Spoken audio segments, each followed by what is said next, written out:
Avec une politique volontariste, la Côte d'Ivoire veut s'imposer comme le champion francophone du 7e art en Afrique subsaharienne. Pour y parvenir, l'une des mesures les plus marquantes serait la création d'un fonds de soutien à l'industrie cinématographique. Comment se porte le cinéma ivoirien aujourd'hui et surtout quel avenir face à la rude compétition internationale?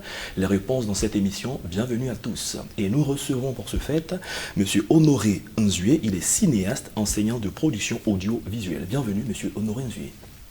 Merci. Par la même occasion, vous êtes le président de la Fédération ivoirienne des créateurs et conservateurs d'images. Quelle est cette fédération? Cette fédération est née en 1995 à l'issue du centenaire du cinéma au monde. Donc vous savez que depuis que les frères Lumière ont créé le cinéma, donc en 1995, on fêtait le cinéma, l'événement du cinéma. Et moi, j'étais donc le président des ciné-clubs de Côte d'Ivoire et le président de la fédération des ciné-clubs au sud du Sahara. Parce qu'au nord du Sahara, c'est-à-dire au Maroc, en Algérie et autres, ils avaient leur ciné-club. Au sud du Sahara, il n'y avait pas de formation. Et à une occasion du FESPACO, nous nous sommes retrouvés là et nous avons dit, mais pourquoi ne pas créer une fédération? Donc nous avons créé ce qu'on appelle la FACAM, Fédération africaine des ciné-clubs au sud du Sahara. D'accord, vous parlez de ciné-club. Parlons aussi des débuts du cinéma ici en Côte d'Ivoire. Oui, les débuts du cinéma en Côte d'Ivoire sont... Le début du cinéma en Côte d'Ivoire, c'est depuis 1900... disons l'avènement Ça remonte de très très longtemps. Oui, ça remonte depuis de très longtemps. C'est-à-dire depuis la colonisation. Les colons qui se trouvaient à Bassam, en 1964, ils avaient besoin de films. Donc, ils avaient leur ciné-club, d'ailleurs, mais c'est là encore l'histoire du ciné-club. Oui. Ils faisaient leur projection personnelle pour leur propre plaisir. Donc, ils se réunissaient entre eux le soir au bord de la mer et ils faisaient leur projection.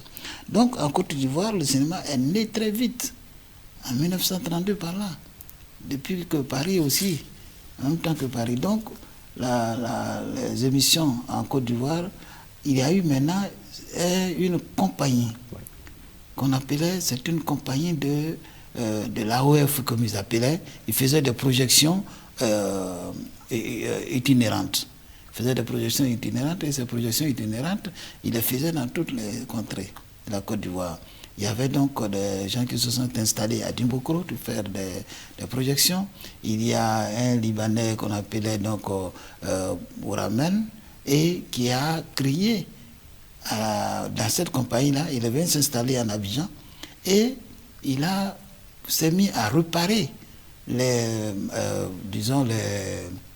comment vous appelez ça, les moteurs qui font de l'énergie, les groupes électrogènes. À réparer les groupes électrogènes et à vendre les groupes électrogènes Bernard. Quand il a vendu beaucoup, il partait à l'intérieur pour les vendre. Et en partant à l'intérieur pour les vendre, il avait comme source de publicité les films qu'il projetait.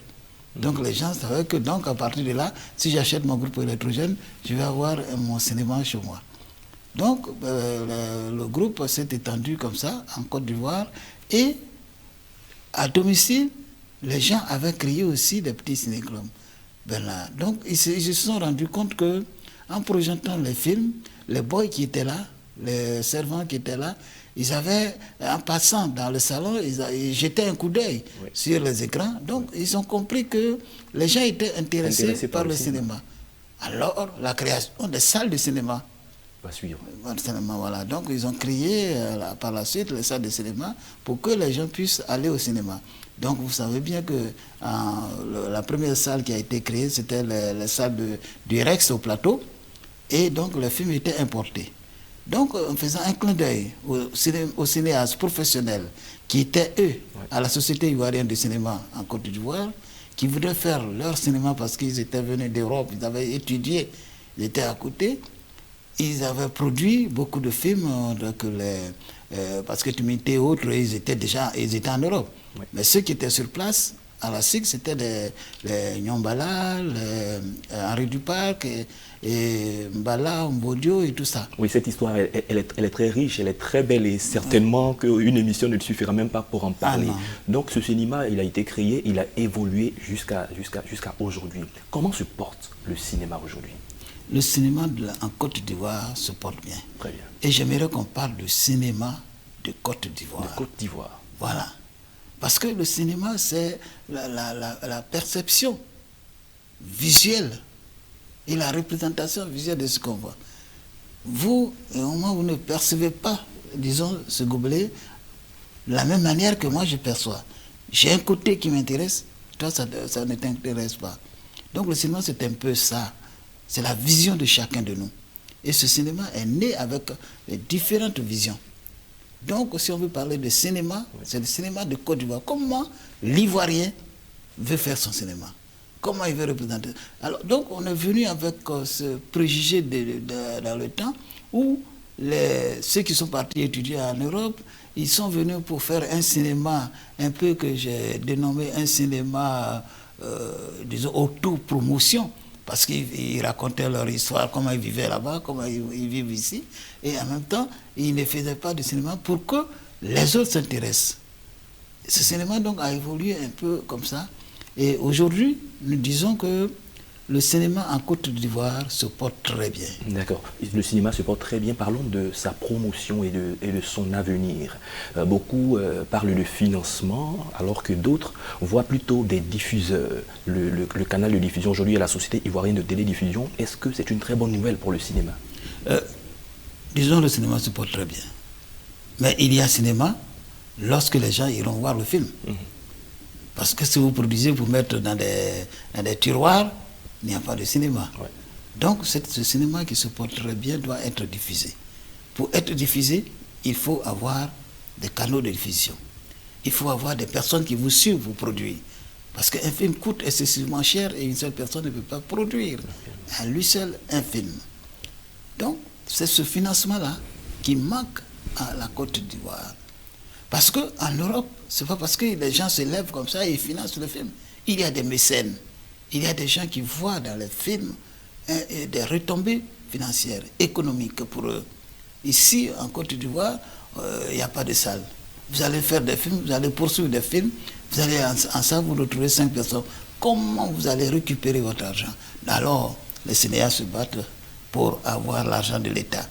Mais l'État a mis, c'est vrai, un certain montant pour financer des films.